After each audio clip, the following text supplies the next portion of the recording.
Hi guys! So gagawa tayo ng how to terminate a optical fiber. So may tools tayo dito. First, dahil wala akong cutter, kutsilyo na lang. And then ito yung fiber cable. Ayan. Mga ano lang to, 1 meter. For practice lang. And then mga fiber cutters, pliers, ganun. Ito yung stripper para to sa yung glass ng cable, pang panipis, ganun. Tapos ito naman yung para din dito sa cable. Basta ang tawag sa dalawang to is fiber cutters or cutter pliers. And then ito naman yung tinatawag na visual fault locator laser. Ito yung gagamitin natin pang test mamaya kung umiilaw ba yung nagawa natin o hindi. And then some alcohol and then tissue para dun sa glass, para yung dumi maalis, ganun. And then ito mas madali tong gamitin compared to this. Ang tawag dito is fixed length guiding rail na may kasama ng blade. Ayan siya yung blade. Kung nakikita nyo yan. Tapos itong fiber cleaver, yan. Ito yung puputol nung gagawin natin mamaya. Ito yung gagamit natin pang putol dun sa glass. Tapos ito yung mga SC connectors. Tapos ito din optical power meter, pero hindi pa ito magagamit kasi wala tayong mechanical splice. So yun, start na natin.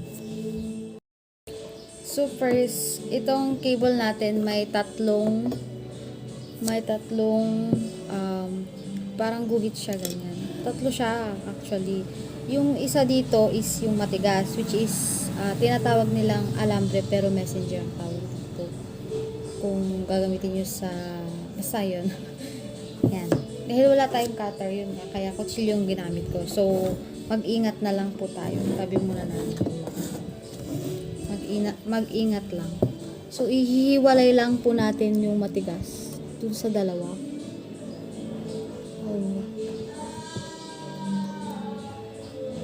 So dahan-dahan lang. Baka makat mo. Ayan. Yan. Pag nakat nyo na siya dito, ganyan, pwede nyo na siyang hilain.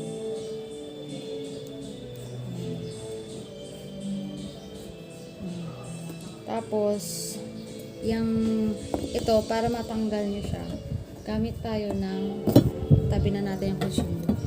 Gamit tayo ng cutter. Ito. Long nose yung ginamit ko. Kahit anong cutter, basta may ganito siya, pwede. So yun.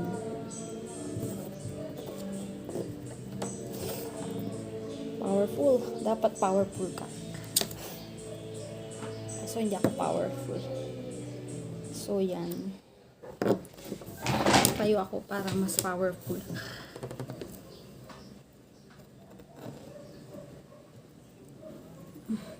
Yun.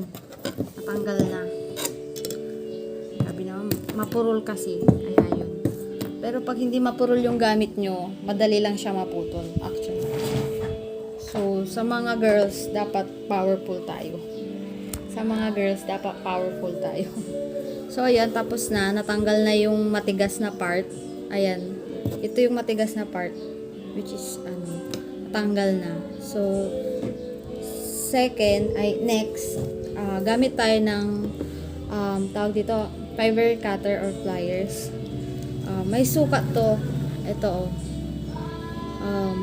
2, 2.5, 3, 3.5, 4, 4.5, and 5, and 5.5. So, putol lang tayo ng mga 4. Pwede na yung 4. Ayan, 4. Ayan o. Iano natin sa 4. Sana nakikita. Ayan o, yung may guhit-guhit dyan. Hanggang 4 lang. Pwede ring 3 ata dito or 4.5 ganun. Basta sa akin, ang ginamit ko is 4. Para hindi masyadong mahaba. Wait lang. So, yun. 4. Tapos, ito. Ayan. Pag click, sabi niya, yun. Hilain mo na siya habang hold mo pa rin siya. Hinihila mo siya habang hold. Ganyan, o. Ayan. O, di ba natanggal na? So, yung pinagtanggalan mo, ito yon. Wala na yung, ano nito, yung glass sa gitna, which is yung gagawin nating mamaya. So, ito, okay na to. Alisin na natin yung mamaya ulit. So, ito na yung, itsura niya. Blue. Blue yung, makikita nyo una. Tapos, yung blue na yan, tatanggalin natin. Using this one. Ito yung fixed length guiding rail na may kasamang blade. Kasi yung iba walang blade. So, yun. Paano gagamitin to? Wait lang. Pause ko muna. So, yun. Paano nga ba gagamitin ito? First, diba ito yung yung naputol mo kanina.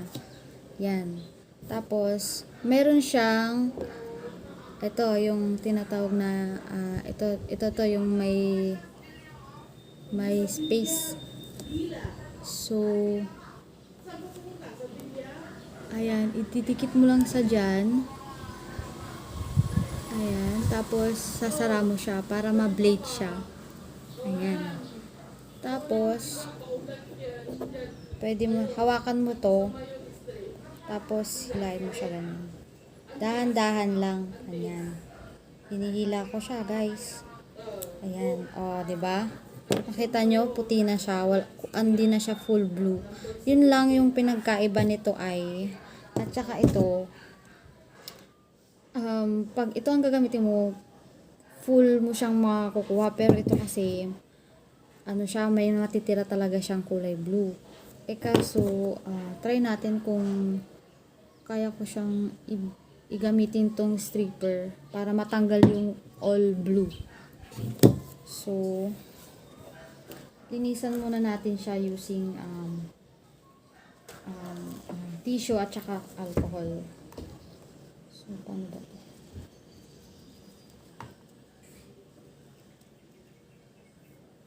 Ayan. Parang wala naman tumulo.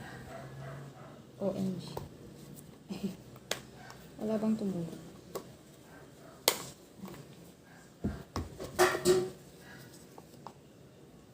Kinakat-cut ko siya kasi hindi kaya sa messenger. Ano ba to? Ay, ganito pala.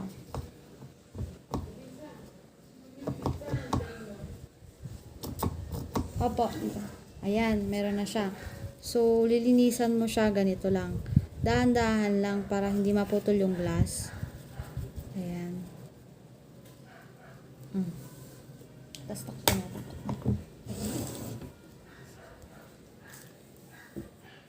Yan. So, ulit, gamitin natin to stripper para matanggal yung dahan-dahan lang nating ipasok dito.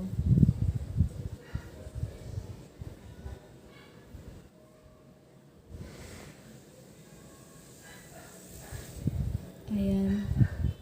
Sana hindi maputol kasi madali siyang maputol. Ay, hindi kaya. Napuputol siya pag pag nilagay ko dun sa maliit na butas. Alam nyo yan, ito. Ito, yan, natakpan ko siya ng kamay ko. Ayan, pinagsuksukan ko kaso hindi siya pwede kasi mukhang mapuputol yung ating Pero let's try it. Wala namang masamang mag-try. Pwede naman nating ulitin. Hindi siya mapuputol. So, dapat kasi dito talaga, dun sa maliit. Dito sa gitna. Kaso, hindi naman siya let's try kung pwede ko tong gamitin. So, pagkatapos yung gamitin to, itaktak nyo kasi naiwan dun yung pinagbalatan. Para yung gagamit next, hindi siya magtaka kung bakit madami dun. So, wait lang.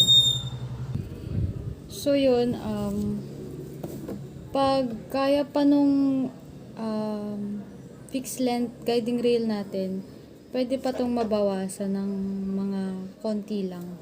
So, yun, ginamit ko siya. Di ba nung una dito ko ginamit pa ganyan.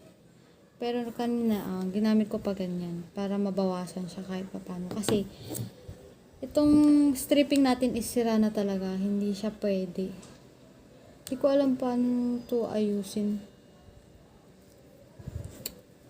Okay. So, yun. Punasan natin ulit to para mailagay na natin siya sa SC connector. So, kuha tayo ng SC connector dito ng isa. Ito yung SC connector. Yan. Buksan mo siya. Yan. Tapos, ito, yan, naroroll siya. Tapos, pasok mo siya dito, dahan-dahan lang baka maputol eh. Yan. Pasok mo lang siya dyan. And then, pagkapasok mo, buksan mo tong binuksan mo kanina sa roll. Ayan. Ayan, nabuksan siya, oh. Tapos, pasok mo siya dito sa loob. Dun sa may parang, ay, mali pala. Buang. Fiber cleaver pa pala. Sorry, it's my fault. Wait lang. So, pagkatapos mong balatan pala to, using this one, sorry. Gamitin mo tong fiber cleaver. May ano to, may sukat. So, paano yung sukat niya? Ganito.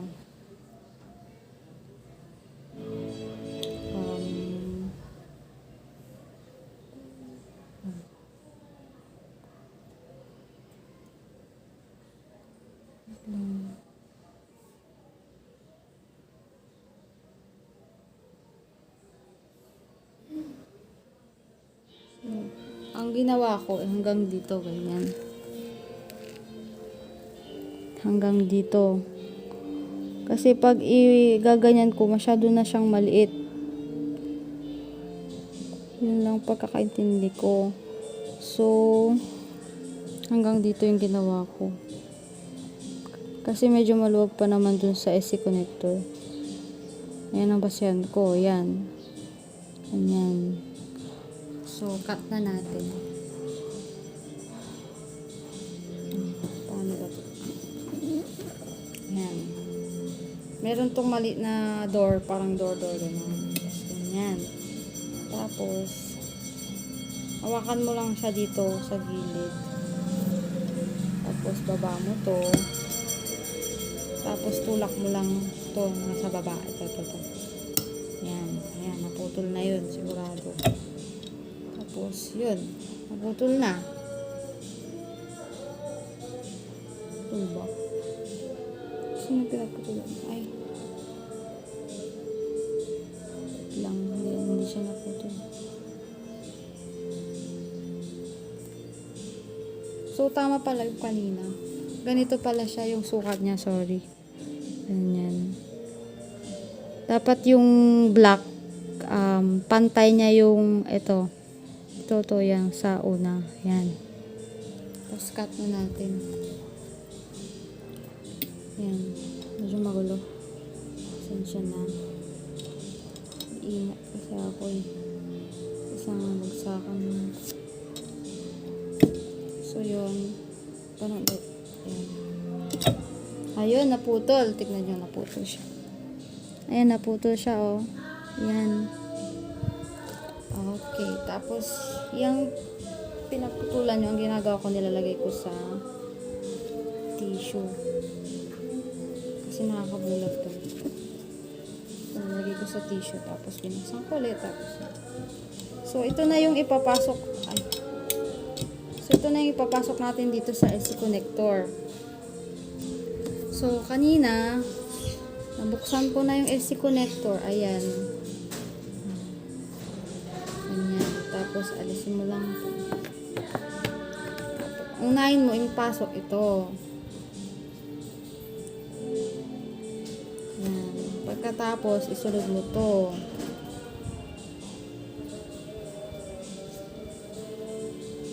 So, paano siya ipasok? Ganito siya.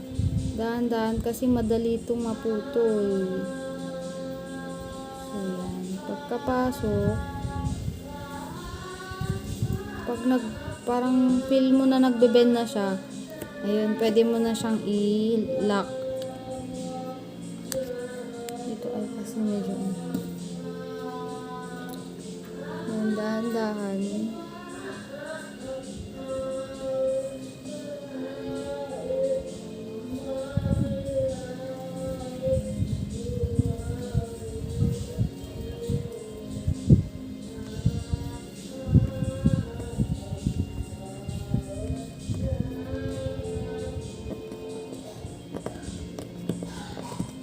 So, yan.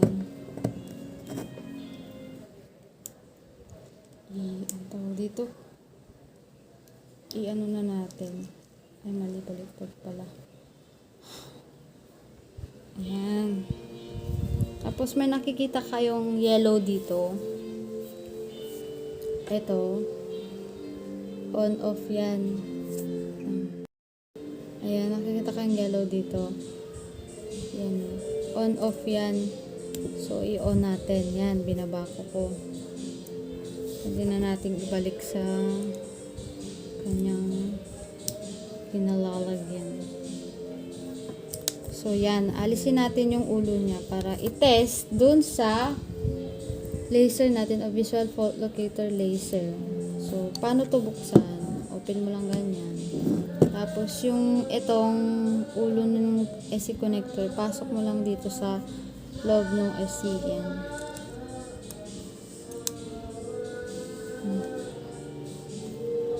So, yan. Nakapasok na siya. So, try natin kung iilaw.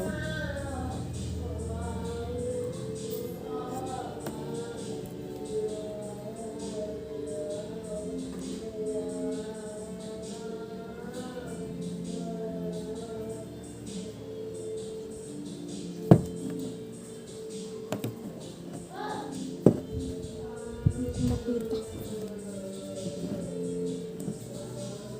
Mukhang mali ata yung pinaggawa ko. So, yun, dapat iilaw siya kasi hindi siya umilaw sa... Wait lang. So, yun, mali lang yung pagkakakabit ko kanina dito sa SC connector. Dapat ipasok mo talaga siya mabuti para ang tawag dito. Basta pasok mo mabuti yung maliit na glass para ma-absorb nung yung iilaw siya dito sa dulo. Kanina 'di ba wala? So ngayon try natin kung meron na talaga. Ayan meron na. Nakikita niyo ba 'yan? Umiilaw na siya. Ayan Wow! So alisin natin. Ganun lang naman. Ganito ulit gagawin natin sa kabila. Tatry natin. So, habang gagawin natin yung kabila, takpan muna natin yung ito.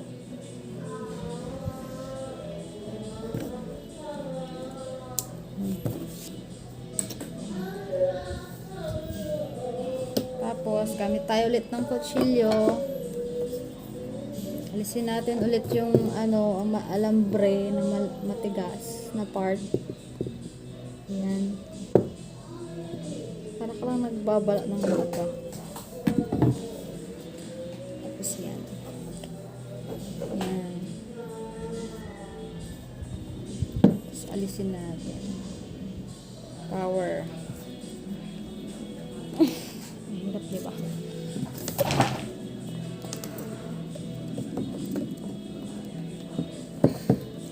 Sobrang hirap nito para sa akin kasi mapurol yung ginagamit kong cutter. Aray ko.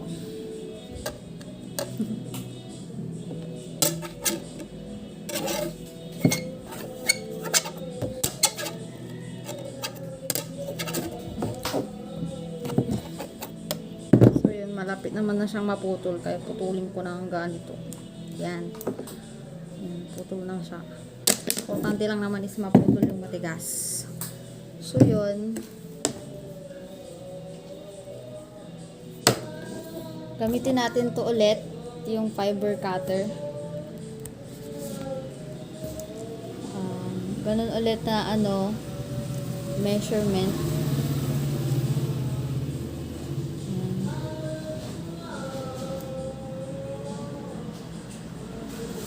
Sa 4 ulit, sa 4. Sa 4. Ayun o, 4. Ito yung 4.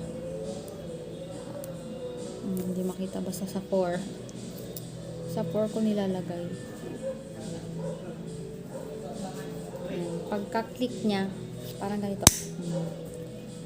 Hold and then hila. Ayan. Tapos, sunod natin yung ito, fixed length guiding rail. Ganito siya, o. Yan.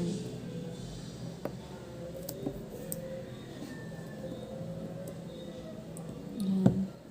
Pagkapasok, takip nito, itakip mo yung blade. Tapos, pwede mo na siyang hilain. Ganyan. Oh, diba? Puti na lang naiwan. Pero may blue pa rin siya dito. Konti. Wait lang Tapos ulit. Pagka tapos na, punasan mo lang to. Tapos, pag gusto mo pa ulit alisin yung kulay blue talaga. Ito kasi delikado to pag lagi napuputulan. Kaso sira naman kaya okay lang. So ginagawa ko, binabaliktad ko na lang para maputol siya. Yan.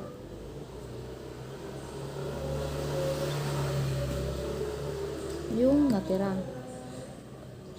O ganyan. Bawasan siya kahit pa paano. Yan. Puti na lang yung blue niya. Basta yan. Tapos, next, punasan natin ulit ng tissue, konti. Pwede naman itong hawakan, Pag check mo kung wala na talaga siyang dirtiness. Pwede na tayong gumamit ng cleaver or fiber cleaver. So, ganun ulit. Patalatandaan ko.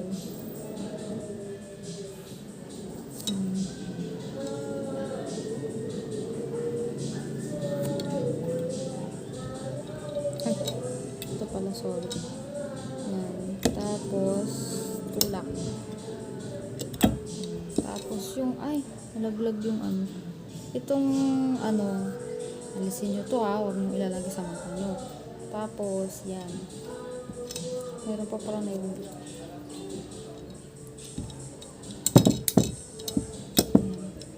Tapos, next natin is yung AC connector ulit. Yan. Pasok lang natin dito to. Dahan-dahan.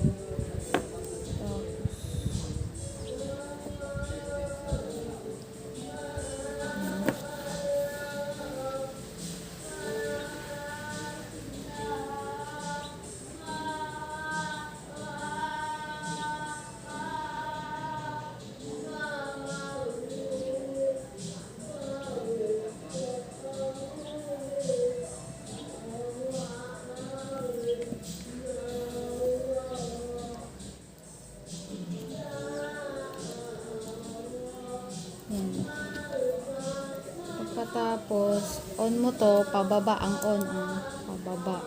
Tapos, alisin niya yung ulo nito. Balik natin.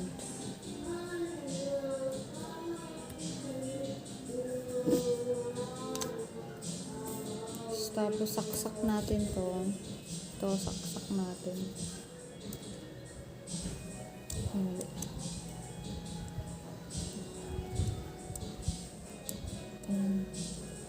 Natin kung yung ilaw siya. Kaya, dapat ilaw ito magkabila.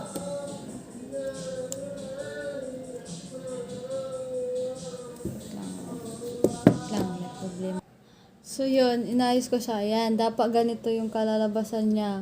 Pag inon mo to, ayan, di ba? Dapat parehas na iilaw to, tatagos dito. So, ganito yung magiging itsura niya pag tama yung nagawa mo sa SC connector or terminating how to terminate optical fiber cable. So, yung mechanical splicing is hindi ko pa magagawa dahil wala tayong extra mechanical splice. So, off na muna natin to. Ayan, oh. Pag blinking, pag ano siya, glint, ganyan, or blink. Pag ano, steady, ganyan, oh. Dapat umiilaw din siya na yan, oh. Oh! Okay. Off na natin.